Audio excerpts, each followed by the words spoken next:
today's video, I am going to be breaking down some of the small things that Shaq used to do so that you can play just like Shaq in the low post. We all know that the game is becoming more and more athletic, which means that centers like Shaq are going to be fewer and further in between. So, obviously, you still need to be able to shoot the basketball, so keep that in mind. Let's get down. Let's check out Shaq and how he was able to play the low post. If you want to shoot the basketball better, make sure to go check out my shooting workout that is down in the description below. Okay, so when Shaq was posting up, one of the things that I really want to point out is the fact that when he was posting up in the low post, his feet were wide. He had a good base so that big centers on the opposing team were unable to push him off the block. He also had his hand up, asking for the pass and telling the guard where to pass to. When he received that pass, watch what he does with his feet. This is extremely important and something that is not taught very often to low post players today. And that is, he hops when he receives that ball, lands on both feet at the same time with wide feet. This is important because by landing on both feet at the same time, you can use either foot as a pivot foot. But as soon as you choose a pivot foot, you can't change your mind, or else it's a travel. However, when he gets that ball, he is not back to the basket. If he was back to the basket, this guy over here could probably steal it. He would drop. It's not going to be a good situation. You want to be facing the basket so that you can see other players who are cutting back door or how you can score yourself. Now, watch how many dribbles he takes in the low post before he scores.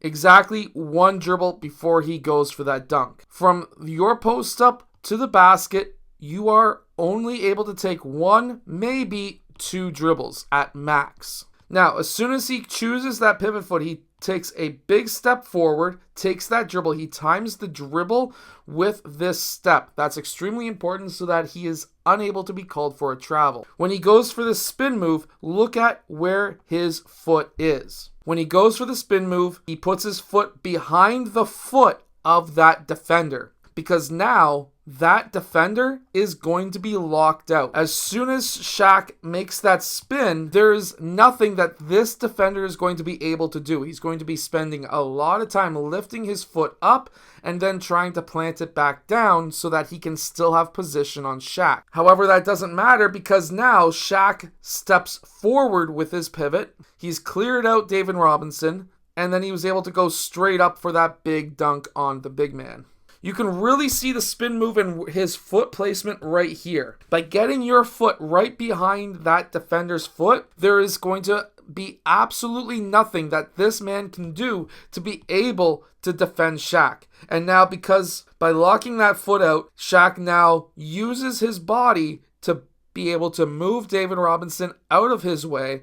That creates the gap between himself and his man. This is not a foul because now he's clearing David Robinson out of his own space, and because Shaq kept that ball high, he is unable to be blocked, and it's probably pretty hard to block a Shaq in his prime. Now, the spin move can be really deadly. However, watch this move right here. Everyone says, oh, the gather step is new. It's not. Believe me. Shaq, this has been around forever. So when he gathers the ball is when he's in the air right there.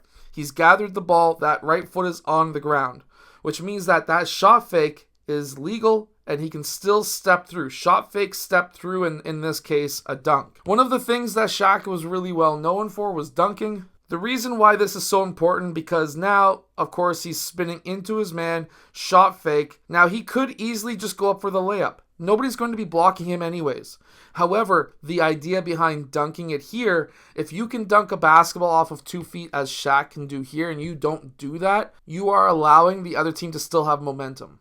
But by dunking that ball down, you are taking a lot of momentum away from your opponent, and that's why you want to dunk that ball. Now, Shaq's footwork was really good. As we can see in this clip, he takes one dribble, hop step. Now, he plants that left foot first.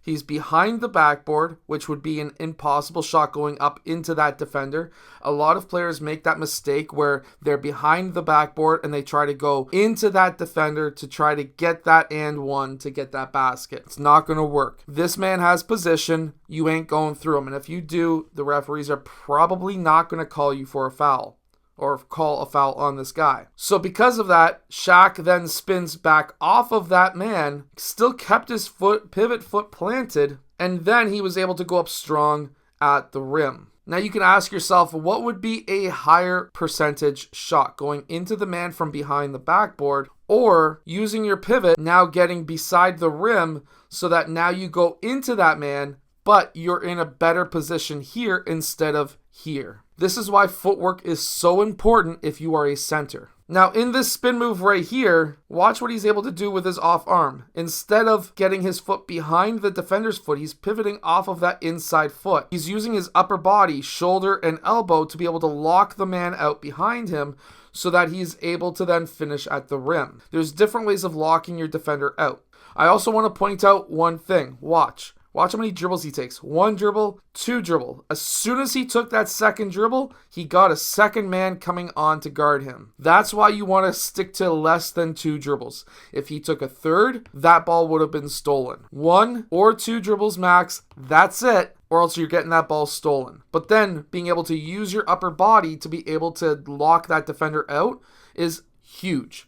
You either use your foot or your upper body. You can't really use both, but doing this, you're going to be able to lock out more defenders and score more in the low post.